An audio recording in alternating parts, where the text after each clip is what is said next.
Yo, champs in the making, Starmeistr here. As a kid, even until now, one of my biggest dreams is to someday somehow be transported in the world of Pokemon. I could only imagine waking up on my 10th birthday and excitedly running to the professor's lab to get my first Pokemon and to set on my journey to travel the Pokemon universe. Well, champs in the making, that dream may come true thanks to the Once a Journey 2021 challenge. The Once a Journey 2021 challenge was created months ago by the legendary Poketubers Crasher Plays and Reacts and Infamous Trainer. This challenge allows Poketubers to write their own story in the Pokemon world, specifying their goals, teams, companions, and even rivals. It is open to everyone, and many of my favorite YouTubers have already participated. I'm actually super late in this challenge, but who cares? And at the end of the video, I'm gonna be tagging 5 people to join us in this challenge. Oh yes, I also recommend you to watch Crasher Plays and Reacts' video to know more about the rules of this challenge. And since I wish not to prolong your agony, let's enter the Ultra Wormhole into the world of Pokemon!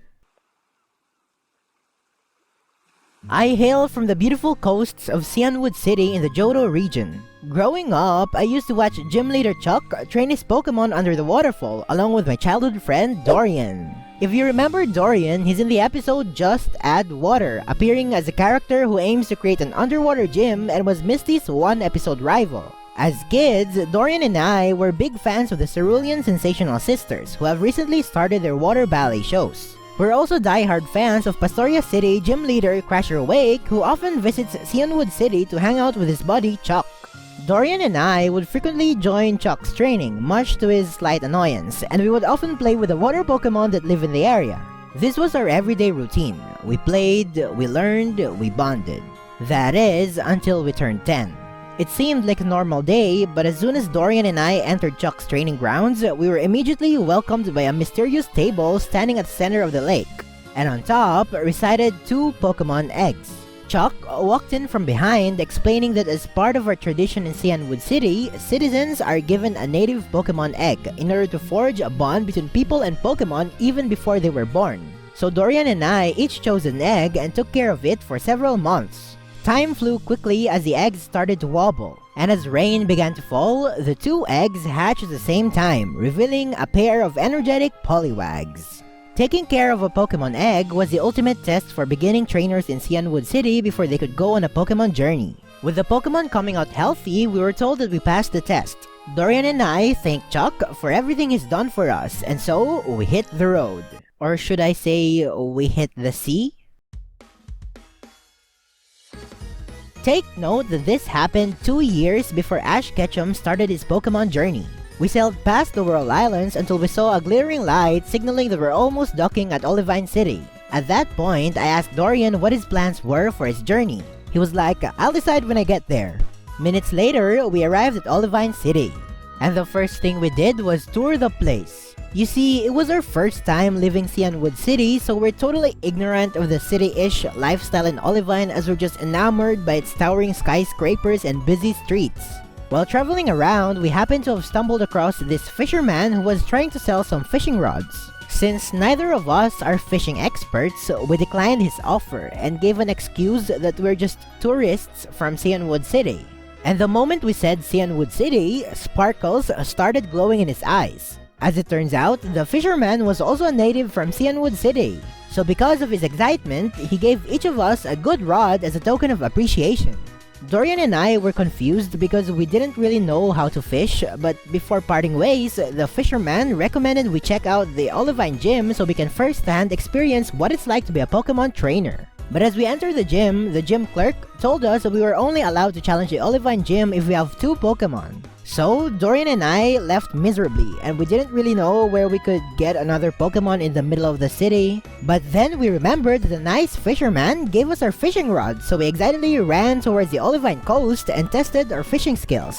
We fished for hours and hours, but we never got a bite. Then suddenly, we heard a soft yet playful voice from behind saying, "You're not feeling the water enough." Dorian and I checked to see where the voice was coming from, and we were greeted by a girl who's about the same age as us, with deep blue hair and purple eyes. She then continued, "Nice to meet you. I'm Marina. As a water Pokemon expert, let me teach you the basics of fishing. And we were like, oh, crrr. She also gave us some lures that she made by herself. And while teaching us how to fish, she asked why we're fishing in the first place. So we explained that we needed 2 Pokemon to challenge the Olivine Gym, and she was like, oh, that? The key to winning is to use speedy water Pokemon. Then she showed us her mineral badge. Turns out, she's from Olivine City and she only started her journey a few days before we did. So while chatting, Dorian and I both got a bite. Of course we panicked as we slowly but surely tried to reel our Pokemon in. His bite was revealed to be a quillfish, while mine was a Staryu. And Marina was like, oh my gosh, oh my gosh, oh my gosh, I just love quillfish and Staryu! Quick, use these lure balls!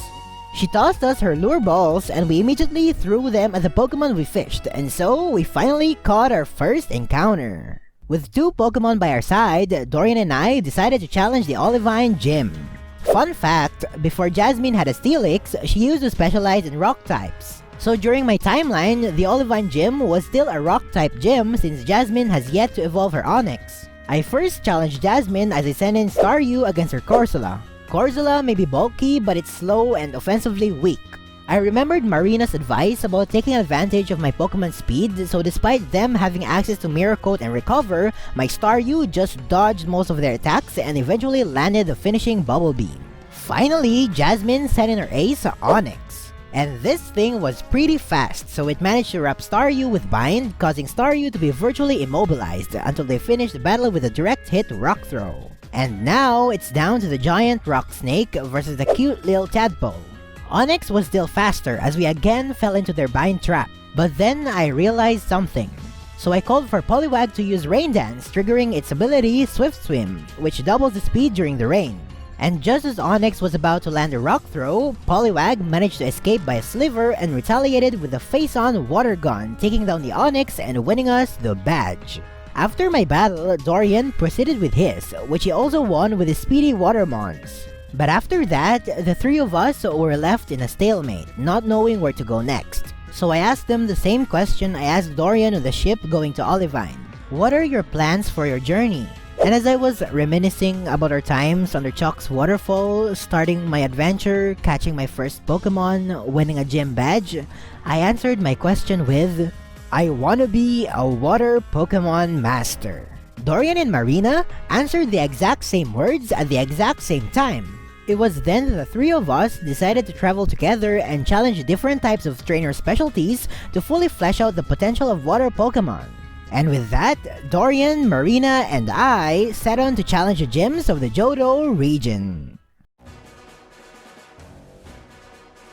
As we were making our journey north towards Ecruteak City, we happened to have passed by a stadium filled with loud cheers and noises. So, Dorian, Marina, and I decided to check what's inside. And there we witnessed this battle between 2 trainers standing on platforms surrounded by water, similar to the World Cup arena. So we asked a nearby audience member what was happening. He seems like a sweet old man as he excitedly watches the battle with his pet Wingo.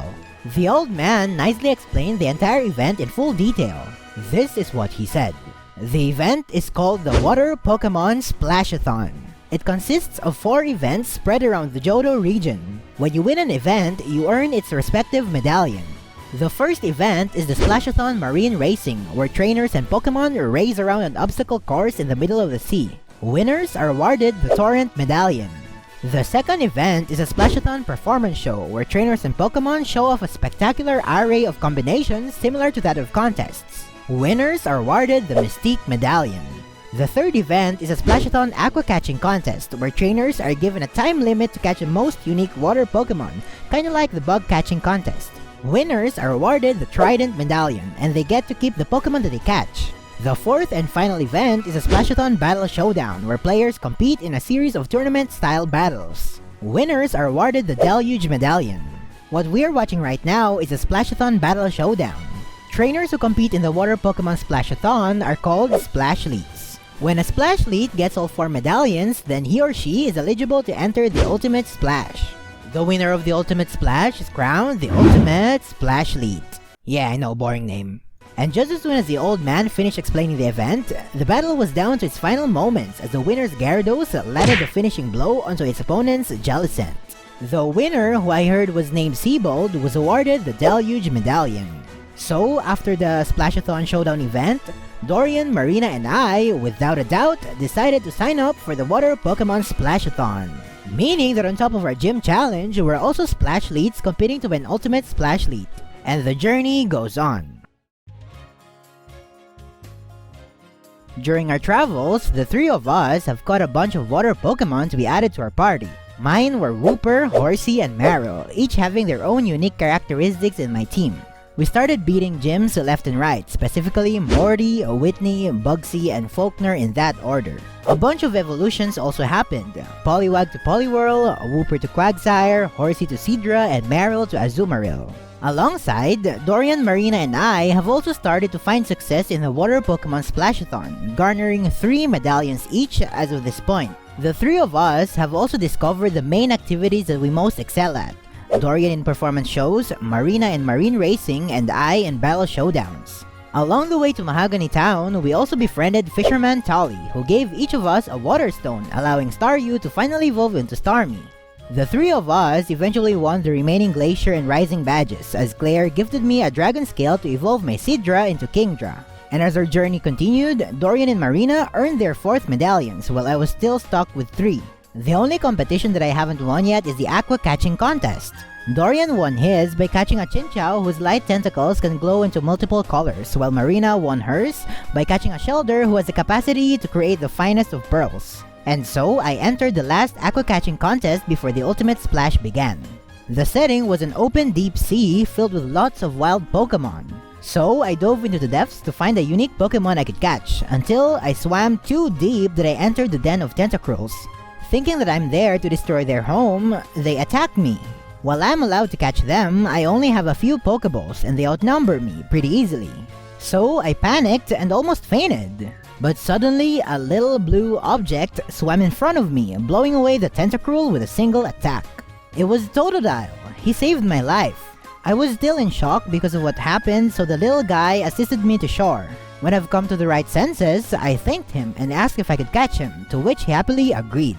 But just before he entered the Pokeball, he started glowing for a few seconds, but stopped.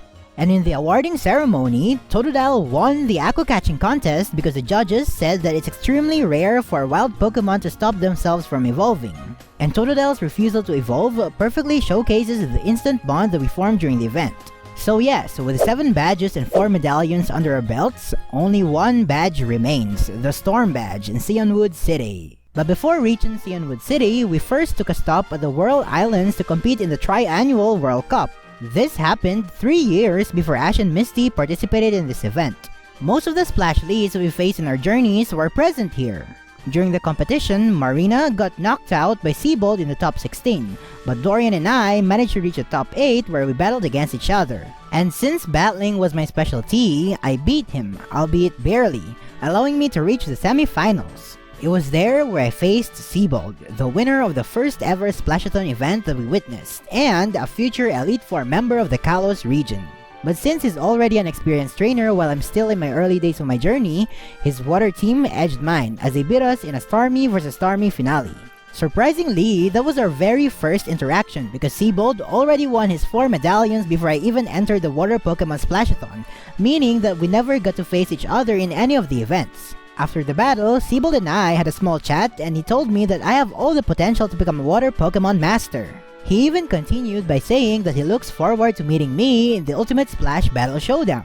Seabold went on to win the World Cup and the Mystic Water Grand Prize, while I won the top 4 Consolation Prize, a King's Rock. How convenient! Now I can finally evolve my Poliwhirl into Politoed. And just as soon as he evolved, rain began to pour. But unlike the rain that happened when it hatched, this rain was no coincidence. It was Politoed who kickstarted this rain because his ability has now turned into drizzle. Everything was set in place and I'm now ready to take on my childhood mentor and role model, Chalk. And after an intense 6-on-6 mono fighting versus mono water battle under the stormy rain, my Politoed defeats his Poliwrath, earning me the Storm Badge. Just a few days after the conclusion of the World Cup, the curtains opened for the Ultimate Splash. There were a total of 121 Splash Leads who entered, each having won 4 medallions throughout the year. The first event was announced to be the ultimate marine racing, and only the top 48 finishers can move on to the next round. The obstacle course was 5 kilometers long and was a mixture of iceberg mazes, puzzles around man-made corals, and surfing along a giant wave. But with my amazingly fast and intelligent Quagsire, I was easily able to advance, along with my friends Dorian and Marina. The next event was the ultimate performance show.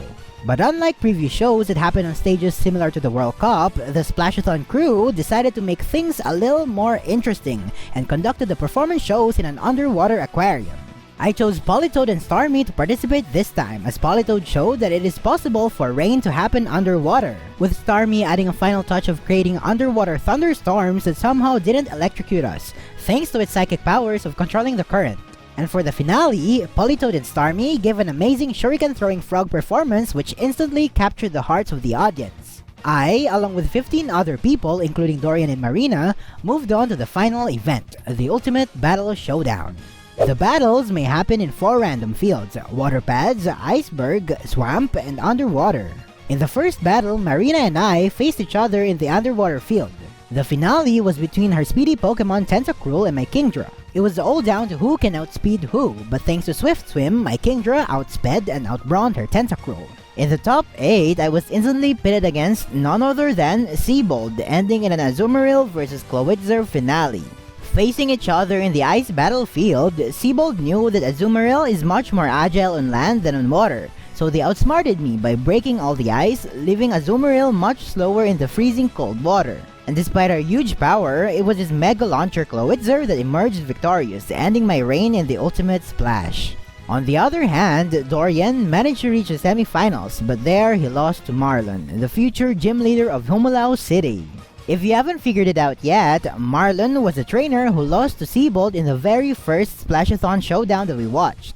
And everything came full circle as it was once again Marlon vs Seabold in the finals. This time, it was an epic showdown in the swamp as we get to witness the battle between Barbaracle and Seismitoad with mud and sweat covering their faces. And as history repeats itself, Seabold clinched the win and was crowned as the ultimate Splash Lead.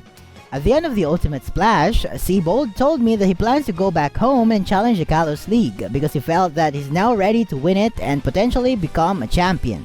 He even said that he's waiting for me to one day challenge the Kalos League where we can have our 6-on-6 battle showdown. Despite losing the Ultimate Splash of the Water Pokemon Splashathon, it's not the time to be sad because we still have the Silver League to win. So, Dorian, Marina, and I immediately traveled all the way to Silver Town. Upon reaching the place, we immediately signed up to register as our Pokemon were having lunch in the open field. But as soon as I came back, Totodile was nowhere to be found. We searched and searched and searched until I bumped into a trainer who looked as equally worried as me. Then we're like, "Have you seen a Totodile? Wait, your Totodile's missing too?" Seconds after, we heard an announcement from the Pokemon Center, paging for the trainers of a lost Totodile and Pichu. This new trainer and I immediately dashed to the Pokemon Center, and Nurse Joy explained to us what happened. As it turns out, Totodile and Pichu were playing in the forest when they were attacked by a swarm of Ariados. Totodile tried to protect his friend like he always does, but unlike the time when he saved me from the Tentacruel, Totodile wasn't in his element this time. So he was overcome and got poisoned during the process. So Pichu had to carry his injured friend all the way to the Pokemon Center until it was too much for the little rodent, causing him to faint. Nurse Joy said that it will only take a few hours for Totodile and Pichu to regain their health. So this new trainer and I could do nothing but wait. And as we were waiting in the Pokemon Center lobby, this new trainer and I introduced ourselves to each other. His name is Luap, hailing from Goldenrod City. He's a Pokemon trainer who's also participating in the Silver Conference and he's a veteran in Pokeathlon events. His ultimate goal is to become a Pokemon Master. And as soon as Totodile and Pichu were discharged from the hospital, I thanked Pichu for rescuing my baby and Luap did the same to Totodile. Fast forward to the actual Silver Conference. Dorian, Marina, and I managed to make it past the preliminaries. And in the biggest coincidence, the three of us were pitted against each other in the trio bracket in the top 48, which means that only one of us will make it to the top 16. As sad as it may be, there was nothing we could do about it but to give our best shot. The first match was between Dorian and Marina, where despite placing lower in the Ultimate Splash, it was Marina who was declared the winner this time. The second match was between Dorian and myself. And as our Politoed and Poliwrath faced each other in the finals, neither of them outbrawned the other as the battle ended in a tie. The final match of the bracket was between me and Marina. But in a final battle of the smartest water types, my Quagsire narrowly defeated her Slowbro. So in a 4-3-1 score, it was I who moved on to the top 16. In the first 6-on-6 battle, it was revealed that my opponent was none other than the Pichu trainer Luap. We both led with the weather setters Politoed and Tyranitar. But since they're slower, Sandstorm overthrew the rain. The only Pokemon who enjoys the sand is Quagsire, so I sent her in. Having the type advantage, Quagsire put up a great fight, but Tyranitar, being the starter Pokemon that he is, was too strong for my Quagsire. So I sent in Azumarill, who resists both of their stab moves. And after losing to Seabold's Clawitzer, Azumarill knew he had to redeem himself. And thanks to huge power, he barely beat the pseudo-legendary. I then brought back the rain with Politoed, meaning that I got to control the weather the entire time. Luap and I were alternately defeating each other's Pokemon one by one until we were down to our final Pokemon. It was the brothers Totodile versus Pichu.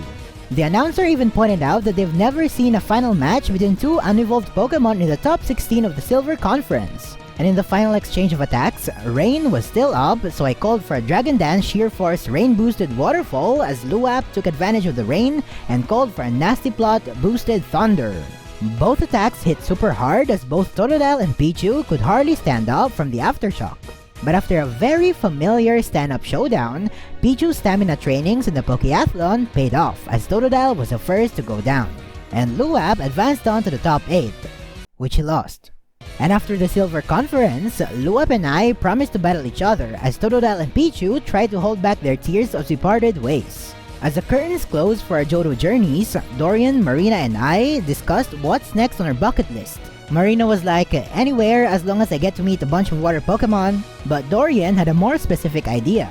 He mentioned that we go to the Kanto region to check out the water-type gym in Olivine City and hopefully learn more about water-type Pokemon from an official water-type expert. Marina and I both joyfully agreed, but at the back of my head, I knew that the fanboy in Dorian just wanted to meet the Cerulean Sensational Sisters. And so, with our dreams of becoming a water Pokemon master burning hotter as ever, we set our sights on the Kanto region. And that ends part 1 of my Once a Journey 2021. I promise you that part 2 will be coming out soon. So, buckle your seats as we travel around the world and meet more interesting Pokemon and people, including another special Poketuber. And with that, I'm tagging these 5 wonderful people to also participate in this challenge. Pokefurlax, Sniffy the Loveable Cookie, JLF Gaming, Professor Alex Silver, and Mystic Umbreon. So with everything said and done, stay tuned as I become the most powerful water Pokemon trainer in the world. Thanks for watching, and gotta catch ya in part 2. Well, they did mention they had a younger sister, but she was pretty out of control. A bit of a loser. A bit of a loser? And yours really sparkles, Misty! Do you think so? I like to keep Staryu looking good, so I polished it the other day. You did a really great job! I'm so glad you like it! Are you two just gonna talk all day?